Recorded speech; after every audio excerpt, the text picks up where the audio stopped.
हिंदी की कक्षा में आप सभी का स्वागत है। तो आइए, प्रथम कक्षा जो हमारी वाच्य की हुई थी उसमें हमने कर्तृवाच्य के बारे में जाना था। तो आज हम वाच्य का द्वितीय भाग जो है, वीडियो का भी द्वितीय भाग और विषय का भी वो द्वितीय हिस्सा है, वो है कर्मवाच्य। तो आइए आगे बढ़ते हैं कर्मवाच्य की ओर। जिस वाक्य में कर्म की प्रधानता होती है तथा क्रिया का प्रयोग कर्म के लिंग, वचन और पुरुष के अनुसार होता है और कर्ता की स्थिति में स्वयं कर्म होता है, वहां कर्मवाच्य होता है। हमने आपको पहले भी बताया कि वाच्य के 3 भेद है: कर्तृवाच्य, कर्मवाच्य, भाववाच्य। जहां क्रिया कर्ता के अनुसार हो वो कर्तृवाच्य, जहां क्रिया लिंग, वचन और पुरुष के अनुसार कर्मवाच्य के अनुसार हो वहां कर्मवाच्य होता है। उदाहरण के साथ आप इसको बेहतर समझ पाएंगे।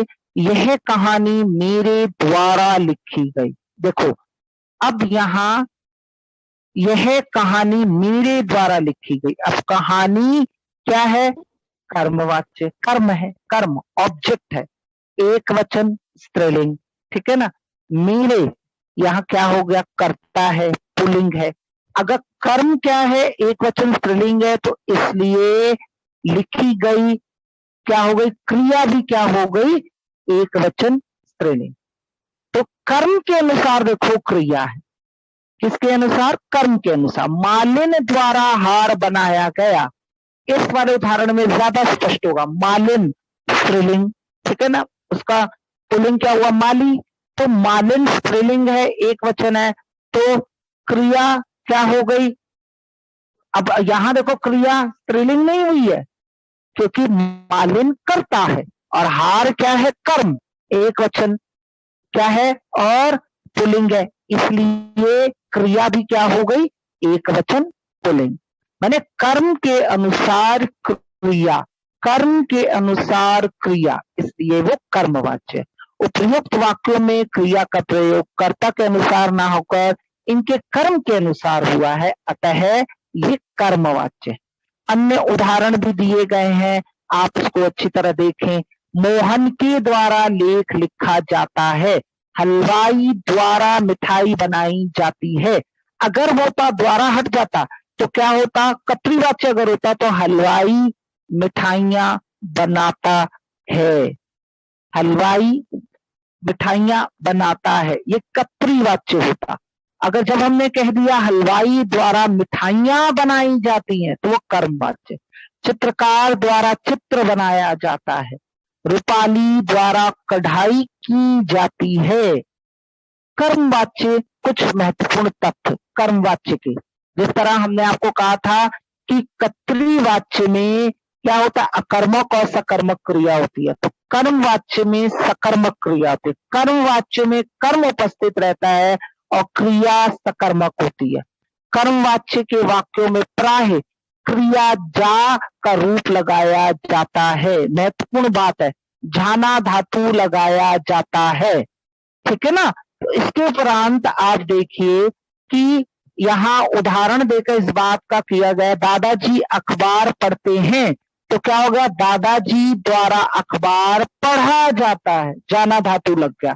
पुजारी पूजा करता है, पुजारी द्वारा पूजा की जाती है, की जाती है, क्या हो गया? जाना धातु।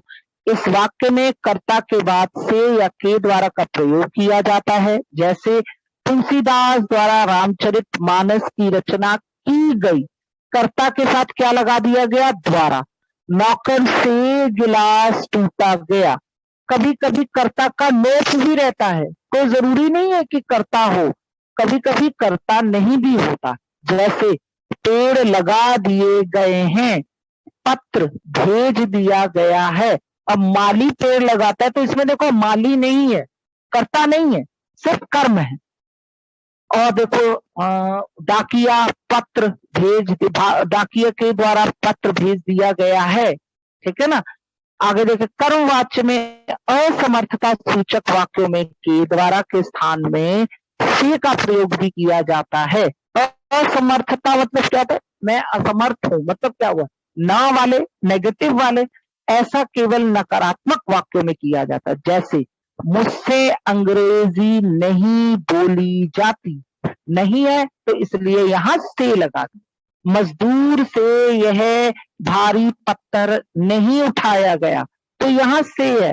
तो जहां नकारात्मक वाक्य नहीं है वहां के द्वारा लगाया जाएगा। कर्मवाच्य का प्रयोग निम्नलिखित स्थानों पर भी किया जाता है। कार्यालयी या कानूनी प्रयोग में हेलमेट ना पहनने वालों को दंडित किया जाएगा, चालान घर भिजवा दिया जाएगा। देखो यहां जाना धातु लगा दिया है, ये कर्मवाच्य में परिवर्तित हो गया। अब दवा असक्तता दर्शाने के लिए, अब दवा भी नहीं पी जाती, जाना धातु। अब तो रोटी भी नहीं चबाई जाती, जाना धातु लगा दिया। ये कर्मवाच्य में परिवर्तित हुआ। जब सरकार या सभा स्वयं करता हो, जैसे प्रत्येक घायल को 50,000 रुपए दिए जाएंगे, सरकार द्वारा प्रत्येक। देखो यहाँ क्या कहते हैं सरकार, वहां वो क्या कहते हैं, वो नहीं है, करता नहीं है। दलों के निर्यात का फैसला कर लिया गया है। जब हम परिवर्तन आपको अभ्यास कराएंगे तो आप भली भांति इस बात को समझेंगे। जब कर्ता ज्ञात ना हो, जैसे भ्रष्टाचार को बढ़ावा दिया जा रहा है, पत्र भेज दिया गया है। अधिकार या घमंड का भाव दर्शाने के लिए, जैसे ऐसा खाना हमसे नहीं खाया जाता, नौकर को बुलाया जाए। इस तरह आप देख रहे हैं मुख्य रूप से जो आपको बात स्पष्ट हुई है कर्मवाच्य में, कि जब कर्मवाच्य कर्तृवाच्य से कर्मवाच्य में करते हैं तो जाना धातु लगाया जाता है, उसको भूतकाल में परिवर्तित किया जाता है, हमेशा सकर्मक क्रिया होती है, ये याद रखें। जाना धातु सकर्मक क्रिया के द्वारा और से लगाया जाता है। जहां नकारात्मक वाक्य होते हैं वहां से, और अगर अन्य हो तो वहां के द्वारा। द्वारा या के द्वारा एक ही बात है। इस तरह से आज हम कर्मवाच्य, जो कि वाच्य का दूसरा भाग है, आज यहाँ समाप्त करते हैं। कल हम तीसरा भाग अर्थात वाच्य का जो तीसरा भेद है भाववाच्य लेकर हाजिर होंगे। धन्यवाद।